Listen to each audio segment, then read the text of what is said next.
Hello everyone, welcome to my new channel HK stop.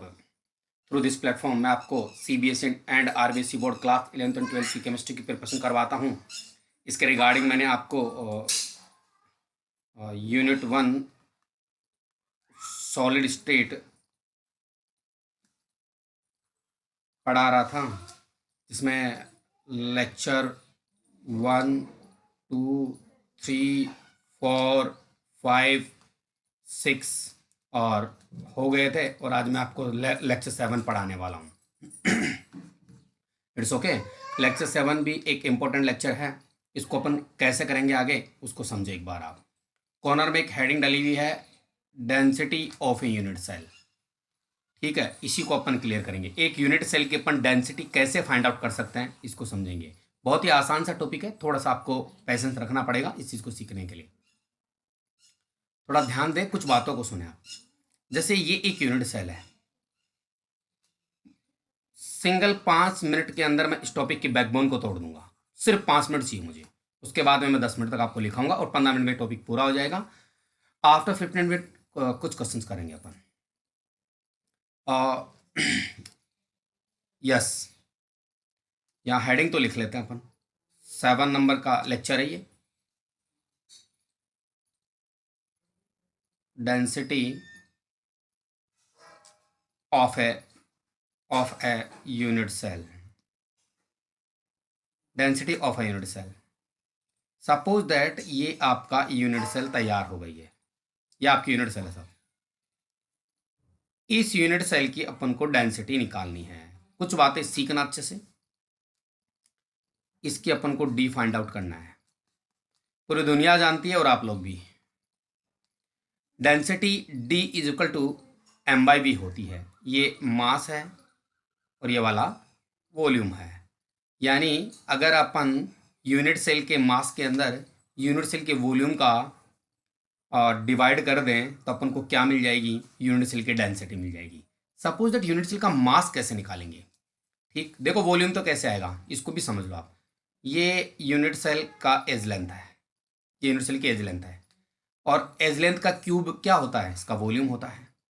Density का कोई भी cube होता है, उसका वॉल्यूम कैसे निकालते हैं अपन, उसका जो लेंथ है उसका क्यूब कर लेते हैं। तो यहाँ पर लेंथ ए है तो इसका क्यूब क्या हो जाएगा, ए क्यूब। तो ए क्यूब यहाँ पर यूनिट सेल की क्या है, यूनिट सेल का क्या है, वॉल्यूम है यूनिट सेल का, राइट। तो वॉल्यूम तो आ गया। अब बात रही मास की, मास कैसे निकालेंगे वो देखो आप। देखिए एक छोटी सी बात समझना, किसी भी यूनिट सेल का मास उस यूनिट सेल के अंदर प्रेजेंट कांस्टेंट पार्टिकल्स के इक्वल होता है। कहने का मतलब कांस्टेंट पार्टिकल का जो मास होगा वही यूनिट सेल का मास होगा। अगर किसी यूनिट सेल में 4 पार्टिकल है, ठीक है, मान लो किसी यूनिट सेल के अंदर 4 पार्टिकल है, तो इन 4 पार्टिकल्स का जो मास होगा ना, वही मास किसका होगा, यूनिट सेल का होगा। आगे बात समझ में इस तरह से। अब कैसे निकालेंगे उसको समझो जरा। यानी किसी मीन्स किसी यूनिट सेल में प्रेजेंट कांस्टेंट पार्टिकल्स का मास ही यूनिट सेल का मास होता है।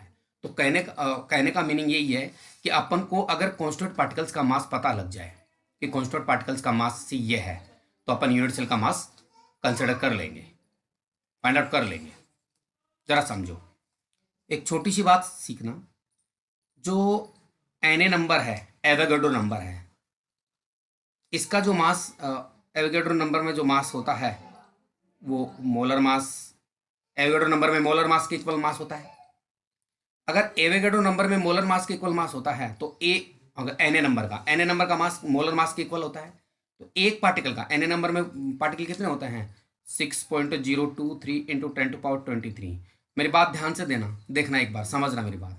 N A number Avogadro number को बोलते हैं, और एवोगैड्रो नंबर की वैल्यू क्या होती है, 6.023 इंटू 10⁻20, सॉरी +23, 10⁻23 है प्लस में।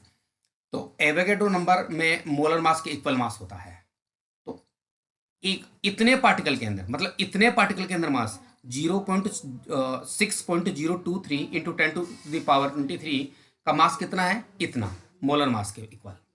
तो एक पार्टिकल का मास कैसे निकालेंगे भाई, इतने पार्टिकल का मास ये वाला है, तो एक पार्टिकल का मास कैसे निकालेंगे, मोलर मास के अंदर molar mass divided into N A, और यानी molar mass divided into 6.023 into 10⁻, ये एक पार्टिकल का मास आ जाएगा।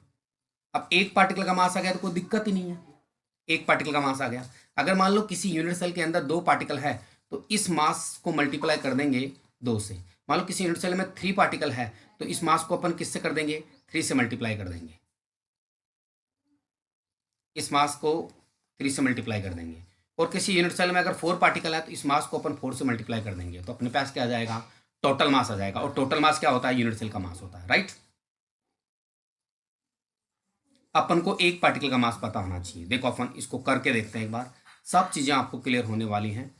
और ज़रा कुछ बातों को समझें आप, मैं अब एज ए नोट्स बना रहा हूँ इन सब चीज़ों को।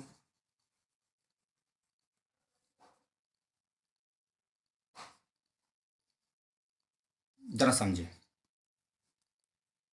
सपोज दैट अपने पास ये वाली यूनिट सेल है, ध्यान देना एक बार, ये एक यूनिट सेल है।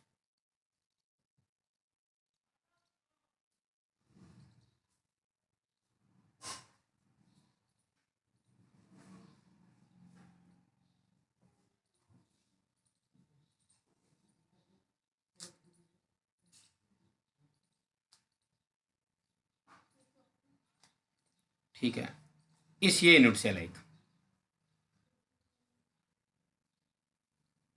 और इस यूनिट सेल की उनको डेंसिटी निकालनी है। ठीक, तो चीज़ों को शुरू करते हैं अपन लिखना।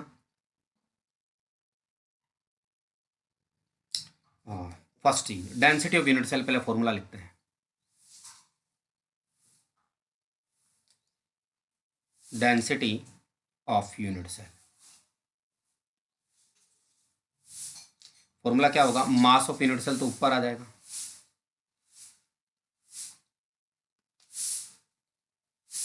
मास ऑफ यूनिट सेल तो ऊपर आ जाएगा,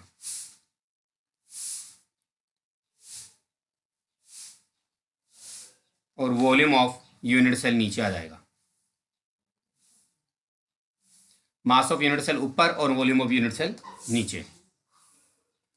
अब देखिए, अपन को वॉल्यूम तो निकाल लेंगे अपन, पहले mass of unit cell check करते हैं।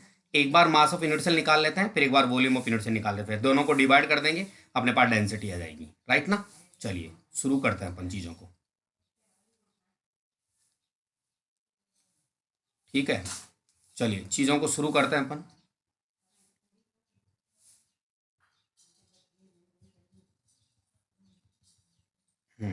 चलिए,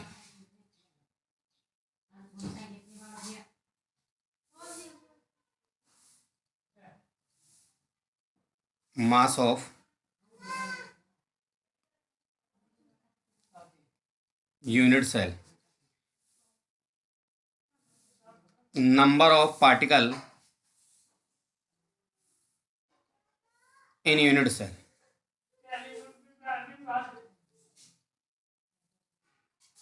mass of number of unit cell, number of particle in unit cell.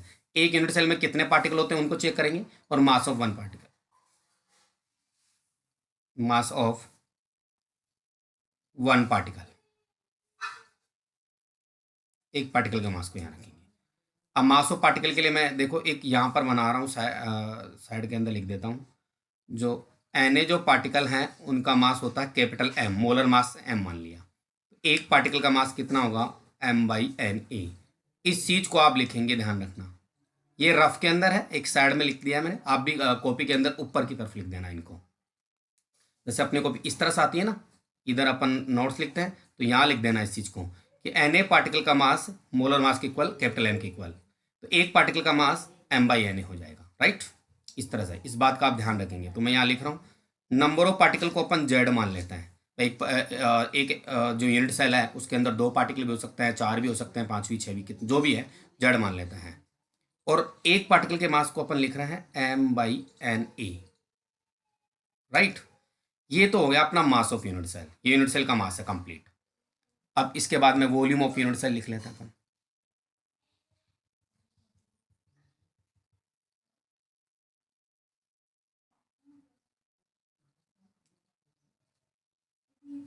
Volume of unit cell, इसका यूनिट सेल का एज लेंथ क्या कितना होता है ए, तो इसका क्यूब क्या हो जाएगा, वॉल्यूम हो जाएगा। तो अपने पास देखो यूनिट सेल का मास भी आ गया और अपने पास यूनिट सेल का वॉल्यूम भी आ गया, तो ऊपर फॉर्मूला उसको डिवाइड कर देते हैं उससे। चलिए तो उससे डिवाइड कर देते हैं। देखो एक बार फॉर्मूला दिखा देता हूँ, दोनों चीज़ें अपने पास अवेलेबल हो गई हैं। पहले मैं इसको भी मिटा देता हूँ, ये आपको समझाने के लिए था, इसको मैं मिटा देता हूँ। देखो ये वाला फॉर्मूला है, इसको मैं मतलब अपन इसको बॉक्स में भी बंद कर देते हैं, इसी फॉर्मूले से सब कुछ क्लियर हो जाएगा अपना। एग्जाम के अंदर आपको फॉर्मूला नहीं पूछा जाएगा, फॉर्मूले से बेस्ट बेस्ट जो क्वेश्चन बनते हैं उनकी पूछने की पॉसिबिलिटी ज़्यादा होगी। तो देखिए अब लिख देते हैं अपन,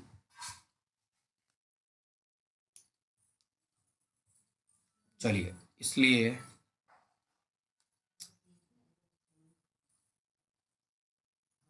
डेंसिटी ऑफ यूनिट सेल,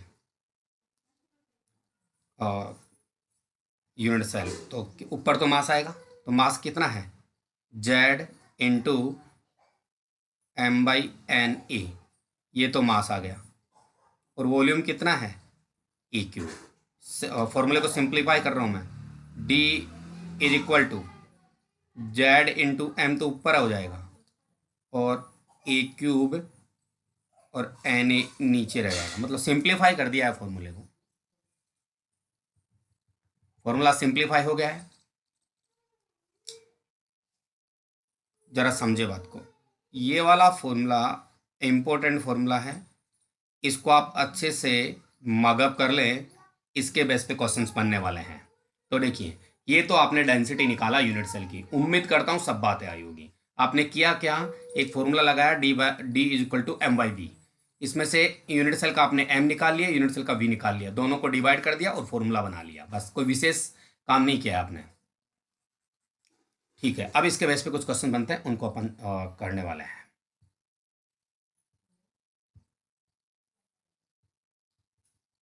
मैं फर्स्ट क्वेश्चन करा रहा हूँ उसके बेस पे, बहुत इंपॉर्टेंट क्वेश्चन है, आप थोड़ा पेशेंस बनाए रखना, और आसान सी चीज़ें हैं जिनको आप आराम से कर लेंगे। और फर्स्ट क्वेश्चन देखिए इसके बेस पे, उम्मीद करता हूँ ये जो क्वेश्चन कराने वाला हूँ मैं, वो आपकी बुक में होना चाहिए। और इसके बाद में मैं आपको प्रैक्टिस सेट भी अलग से डालूंगा, इस यूनिट के हर यूनिट के प्रैक्टिस सेट आएंगे, अभी तो अपना फर्स्ट यूनिट ही चालू है। इसलिए न्यूमेरिकल्स वगैरह की टेंशन ना लें। इस प्लेटफॉर्म पे मैंने अगर शुरू किया है आपके लिए हार्डवर्क करना, आपके लिए काम करना, तो पूरा काम करूँगा, अधूरा बिल्कुल भी नहीं करूँगा। जो भी पढ़ाऊँगा सब कुछ कंप्लीट पढ़ाऊँगा, जो भी टॉपिक पढ़ाऊँगा वो। हाँ देखिए क्या क्या क्वेश्चन है उसको देखो, an element with molar mass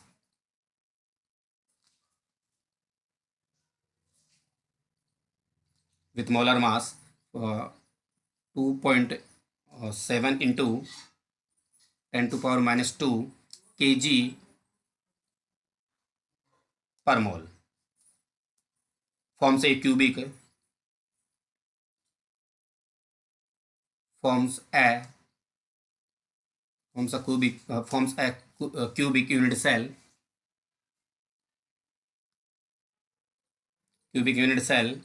with edge length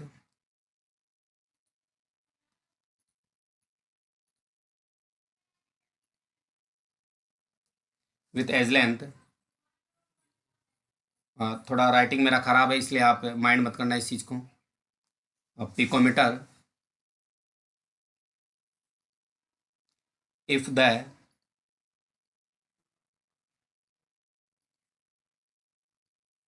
the density is 2.7 into 10 to the power 3 kilogram पर मीटर क्यूब। अब क्या पूछा जा रहा है, what is the nature of the cubic unit cell, what is the nature of the wait nature of what is the nature of the cubic unit cell. आपको क्या क्या पूछा गया है, जरा ध्यान देना। आपको नेचर पूछा गया है। अब नेचर से क्या मीनिंग है मैं समझाता हूँ आपको। नेचर से क्या मीनिंग है, क्या पूछा गया, जरा ध्यान देना। पहले जो कुछ आपको गिवन है उसको आप नोट डाउन कर लें। फर्स्ट ऑफ ऑल जो भी आपको गिवन है, देखिए सबसे पहले आपको गिवन है मोलर मास। यहाँ पर देखिए, यहाँ पढ़िए आपको मोलर मास यानी कैपिटल एम गिवन आपको। ये लो साहब, ये लिख लिया। और ये आंसर लिखना शुरू करेंगे यहाँ से। 2.7 इंटू 10⁻², किलोग्राम पर मोल। फिर दे रखा आपको एज लेंथ, दे रखा आपको एज लेंथ ए होता है, वो वाला दे रखा है 405। सॉरी यस यस, ये पिकोमीटर में दे रखा है। तो ज़रा समझना बात को, इसको मीटर में चेंज कर लेते हैं अपन। जब भी क्वेश्चन सोल्व करेंगे आप इसको मीटर में चेंज करेंगे, और ये पी और एम स्मॉल में आएगा, ध्यान रखना। 405 इंटू 10⁻12 मीटर। ये सब इतना आ गया है, मीटर में चेंज कर लिया है इसको आपने। अब आगे समझो, एम आ गया, ए आ गया। अब देखो डी क्या आप दे रखा है, 2.7 इंटू 10⁻³ किलोग्राम पर मीटर क्यूब। ये डेंसिटी आ गई।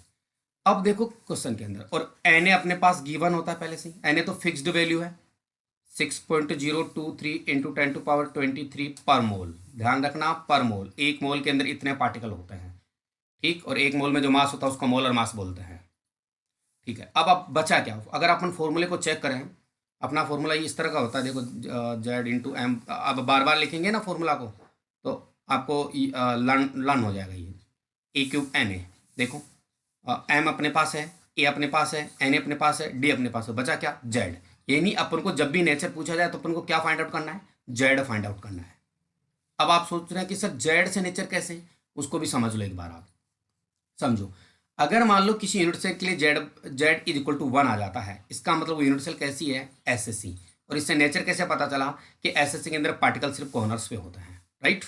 मान लो आपके पास जेड इक्वल टू 2 आ जाता है आंसर, तो आप क्या कहेंगे कि साहब ये बीसीसी यूनिट सेल है। और बीसीसी यूनिट सेल की क्या खास बात है कि उसमें जो कॉन्स्टेंट पार्टिकल्स कॉर्नर्स के साथ साथ कहाँ होते हैं, यूनिट सेल के सेंटर पे होते हैं, यूनिट सेल के सेंटर पे।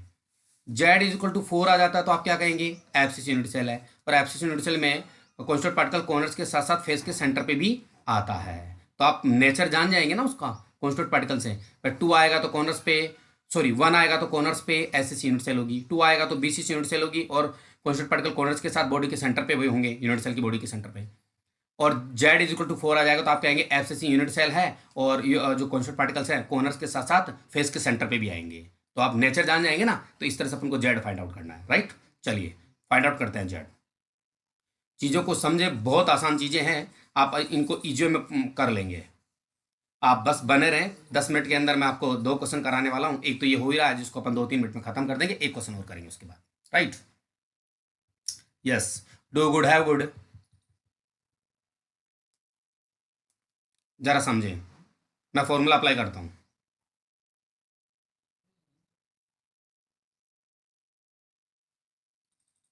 इधर लगा लेता हूँ फॉर्मूला, बिकॉज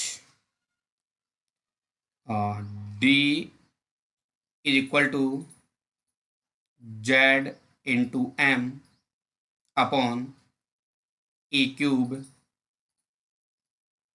एन ए। ये अपना फॉर्मूला है, इससे अपन जेड को बाहर निकाल लेते हैं। जेड इज इक्वल टू, एक सेकेंड,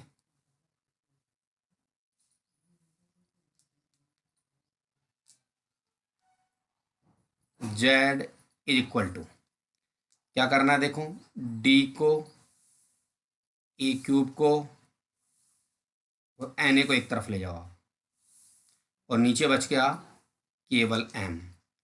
एक एक की वैल्यू रखो, पहले डी की वैल्यू देखो, ये रही डी की वैल्यू 2.7 इंटू 10⁻3। अब देखो मैं रेड कलर से लिख रहा हूँ यूनिट इनकी, ग्रीन कलर से लिख देता हूँ, चलो यूनिट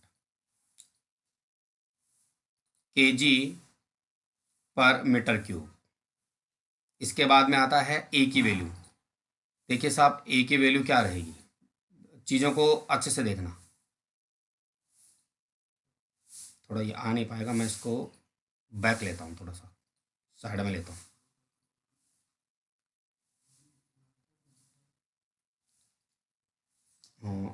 इधर लिख लेता हूँ, देखो मैं थोड़ा क्या वो प्रॉपर आ नहीं पाती। पहले डी की वैल्यू कितनी है, 2.7 इंटू 10⁻3। ग्रीन से अपन यूनिट लिख रहा हूँ, यूनिट ग्रीन से लिखने की वजह बताऊंगा मैं अभी आपको। अब ए की वैल्यू क्या है ज़रा समझो, 405 इंटू 10⁻12 मीटर, और इसके ऊपर आपको लगाना है क्यूब। ठीक, ज़रा समझना बात को, मैंने फिर गड़बड़ कर दिया, यूनिट मुझे रेड से लिखना था, ग्रीन से लिखना था, मैंने कहने का मतलब ये आपकी यूनिट आ गई। अब समझो बात को आगे। अब एन ए की वैल्यू लिखनी है 6.023 10⁻23, और यूनिट आएगी पर मोल। चीज़ों को समझना, आज न्यूमेरिकल करने का एक तरीका सीखने वाले हैं, आपको सीखने वाले हैं आप।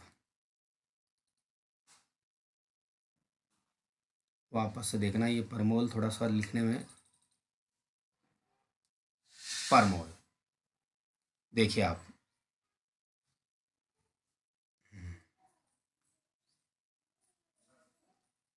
ज़रा समझो बात को। और नीचे एम कितना दे रखा है, 2.7 इंटू 10⁻², kg मॉल इनवर्स।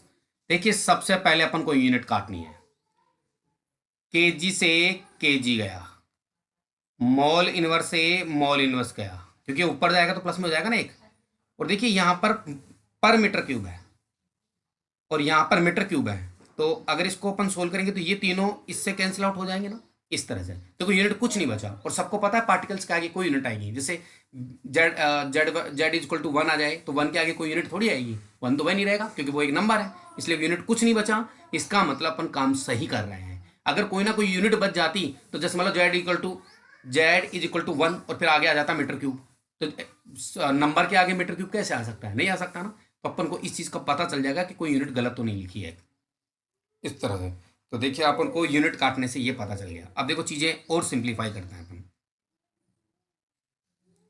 चीज़ों को और सिंप्लीफाई कर रहा हूँ मैं। अब देखिए 2.7 से 2.7 चल जाएगा, और ये वाला 2 है ना, ये वाला 2 -2 वाला, ये ऊपर जाएगा तो प्लस में हो जाएगा। देखो ये वाला ऊपर जाएगा तो प्लस में हो जाएगा। देखो मैं इनको उड़ा रहा हूँ, इसको उड़ा दिया मैंने, ये लो दोनों को उड़ा दिया। और ये वाला देखो -2 प्लस में हो जाएगा ऊपर, ये नहीं, ये 5 हो जाएगा, 5 तो ये, और 23 है, कितना हो जाएगा 28। तो देखो मैं इनको कुछ लिखने का प्रयास कर रहा हूँ, आप लोग मेरा साथ देना। 405, मैं 3 बार लिख लेता हूँ इसको, 405, और अंदर -12 है तो 3 से मल्टीप्लाई होगा तो कितना हो जाएगा 36, और ये आ जाएगा 6.023 इंटू 10⁻28। अब 28 कैसे आया फिर से सुनो, ये -2 है ना, ये ऊपर जाएगा तो +2 हो जाएगा, और ये +3 5, और 23 ये है, तो कितना हो जाएगा 28, और नीचे कुछ भी नहीं बचेगा। चलिए आगे बात करते हैं अपन, आगे इसको और सिंप्लीफाई करते हैं, ज़रा समझो। मैं इसका राउंड फिगर में आंसर निकाल लेता हूँ, आप कैलकुलेट खुद कर लेना अच्छे से। देखो ये दोनों -36 और ये वाला 28 जाएगा तो -8 बचेगा। तो इसको देखो मैं ऐसे लिख लेता हूँ, 405 को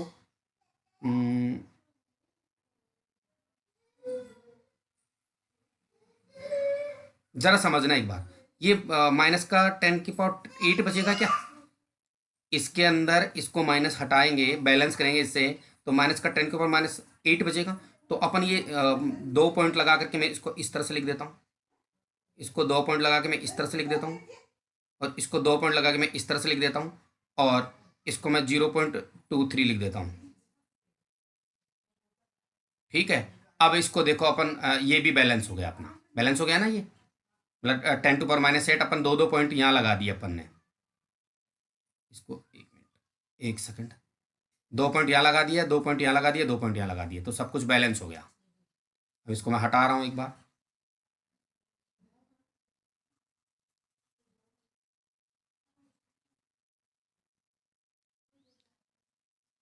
सब चीज़ें बैलेंस हो गई हैं।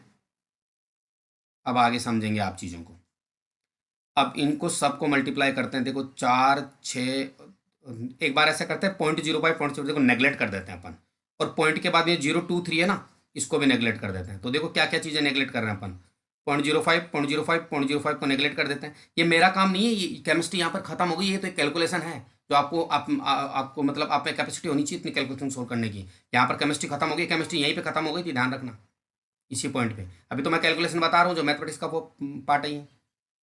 तो देखिए यहाँ पर क्या करेंगे, मैं कह रहा हूँ 4 को इस 4 से मल्टीप्लाई कर लो, इस 4 को इससे, तो 64 आ जाएगा। 64 को 6 से मल्टीप्लाई करते हैं, 6 × 6, 4, 2 बच गया, 6 6 36 और 2 38। अब देखिए यहाँ पर जो बचा था, जरा समझना, 10⁸ आया था अभी थोड़ी देर पहले, उसमें से 2 पॉइंट आपने यहाँ लगा दिए थे, 2 यहाँ लगा दिए, 2 तो 2 पॉइंट बच रहे थे, 10⁻⁻2 यहाँ बच रहा था, वो इस पे पॉइंट लगाएंगे ना, यानी ये आंसर कुछ इस तरह का हो जाएगा, इंटू 10⁻²। और फाइनल में जो आंसर आ जाएगा ना, वो अपना इस तरह से, इसको इधर इधर लगाओ 3.84। अगर इसको राउंड अप करेंगे तो ये इक्वल हो जाएगा 4 के, यानी यहाँ जेड की वैल्यू 4 आ जाएगी। इन सबको मिला रहा हूँ मैं, आप कैलकुलेशन कर लेना अपने स्तर पे, मैंने मेरी कैलकुलेशन कर ली मेरे अकॉर्डिंग।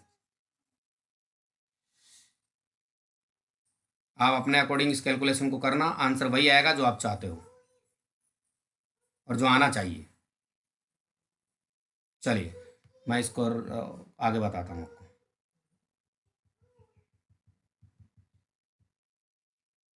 ये जो फाइनल अपना आंसर आया है वो 4 आया है, यानी एक सेकंड वेट करें। ज़रा समझो बात को। तो यहाँ पर Z = 4 हो गया है, तो यूनिट सेल कौन सी होगी, यूनिट सेल कौन सी होगी, तो अपन एक लाइन लिख सकते हैं कि यहाँ पर एफसीसी यूनिट सेल होगी।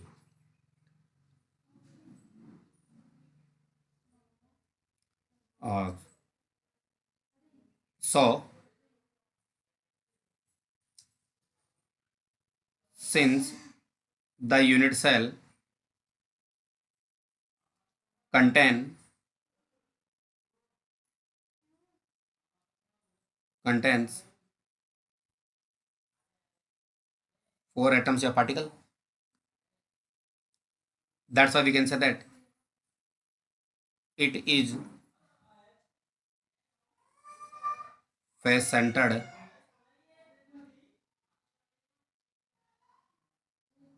cubic face centered cubic unit cell. Then it is face centered cubic unit cell FCC, और FCC को दूसरा अपन CCP भी बोलते हैं। ठीक, ये न्यूमेरिकल कंप्लीट हो गया सर।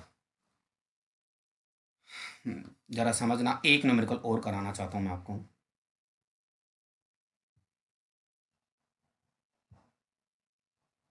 एक न्यूमेरिकल और देखना, थोड़ा टाइम लग जाता है न्यूमेरिकल्स के अंदर।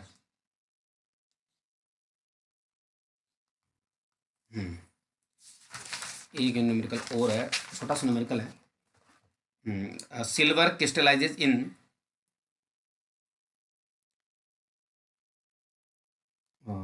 Just wait,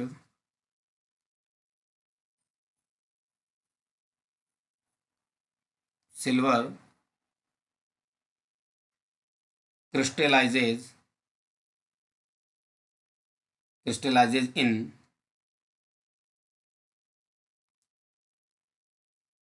FCC lattice।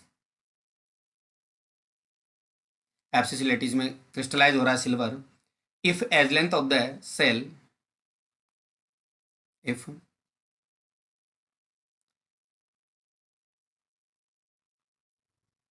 As length of the unit cell या cell is 4.077 into 10⁸ centimetre and density is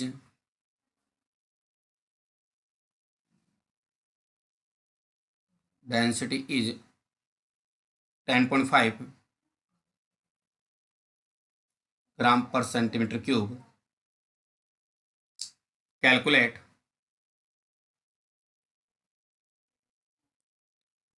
the atomic mass of silver. Calculate the atomic mass of silver. Silver का atomic mass अपन को find out करना है.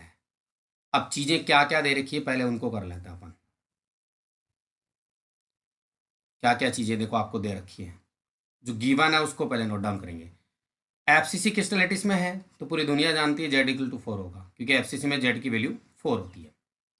एजलेन दे रखा अपन को, ए की value दे रखी है 4.077 10⁻⁻8 सेंटीमीटर में. डेंसिटी दे रखी है D 10.5 ग्राम सेंटीमीटर. और मास निकालना है M. एक छोटी सी बात, Na आपको फिक्स्ड वैल्यू होती है. आप 0.023 को नेगलेक्ट करके सोल्व कर लेना आगे क्वेश्चन को जब पर मोल में होता है. ये सब चीज़ें मिल गई आपको. अब फॉर्मूला अप्लाई करते हैं. D = Z × M E³ Na. यहाँ से अपन को क्या निकालना है, M निकालना है, ये वाला M. तो मैं M को बाहर निकाल लेता हूँ. मोलर मास निकालना है ना. D × E³ × Na divided by Z. अब सब चीज़ें लिखना, और क्या करेंगे, सब चीज़ें लिखना है यहाँ पर.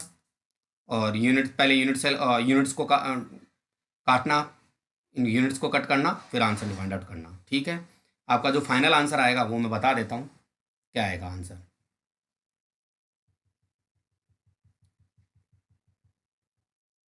फाइनल जो आंसर आएगा उसको मैं बता देता हूँ आपका. आप इसको कैलकुलेट करना डाटा लिख करके. फाइनल आंसर जो आएगा वो 107.12 ग्राम पर मोल आंसर आएगा. एक चीज़ का और ध्यान रखना आप लोग, यह वाला आंसर आएगा आपका. कुछ किताबों में 108 भी लिखा हुआ मिल सकता है, लेकिन आंसर ये भी ठीक है. तो आप एक बार कैलकुलेट कर लेना, जो भी है आप तो उसको लिख देना. ठीक है, इस तरह से. चलिए, इस सेशन में अपन इतना ही रखेंगे. बस आपको मैंने 2 न्यूमेरिकल कराए हैं. अब मैं इसके बेस पे प्रैक्टिस सेट डालूंगा न्यूमेरिकल्स का, तो उसमें आपको और अच्छे से क्लियर हो जाएगा सब चीज़ें. ठीक है. Thanks for watching. If you like this video, share more and more and like it also.